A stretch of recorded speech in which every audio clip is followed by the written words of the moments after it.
এদিকে হঠাৎ শেখ হাসিনাকে ৩০টি মামলা থেকে খালাস দিল আন্তর্জাতিক আদালত। এই খবর পেয়ে দুপুরের পর কঠিন অ্যাকশন নিয়ে মাঠে নেমেছিল শিক্ষার্থীরা। তবে পুলিশ এবং র্যাবের হাতে ব্যাপক মার খেয়েছে সমন্বয়করা। আবারও আজ থেকে গরম হলো ঢাকার রাজপথ। ভয়াবহ অবস্থার সৃষ্টি হয়েছে মাত্র কয়েক ঘন্টার মধ্যে। এবার নতুন দাবি শিক্ষার্থীদের, পদত্যাগ করতে হবে প্রধান বিচারপতির। শেখ হাসিনার সাথে গোপন আলাপনের ভিডিও ফাঁস।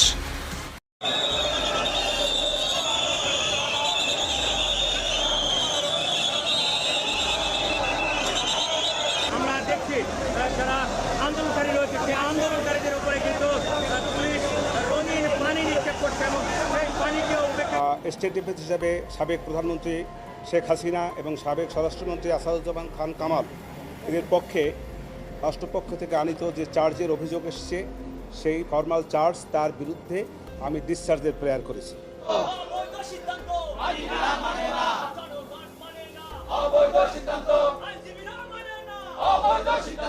এবার প্রকাশ্যে সাংবাদিকদের হুমকি দিলেন এনসিপি নেতা হাসনাত। শেখ হাসিনা বাংলাদেশে আসবে এমন তথ্য এবার ফাঁস করলো গণমাধ্যমে। অপরদিকে কিন্তু হাসনাত আব্দুল্লাহ থেকে শুরু করে সমন্বয়কদের অবস্থা চরম থেকে চরম লেভেলের খারাপ হতে চলেছে।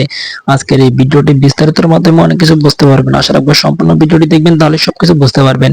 প্রিয় দর্শক বন্ধুরা, আপনারা সকলেই অবগত রয়েছেন গত আগস্ট মাসে কিন্তু শেখ হাসিনা পদত্যাগ করে বাংলাদেশ থেকে চলে যায়। সেই সাথে সাথে কিন্তু আন্তর্জাতিক পর্যায়ে মামলা করে দেয় শেখ হাসিনা।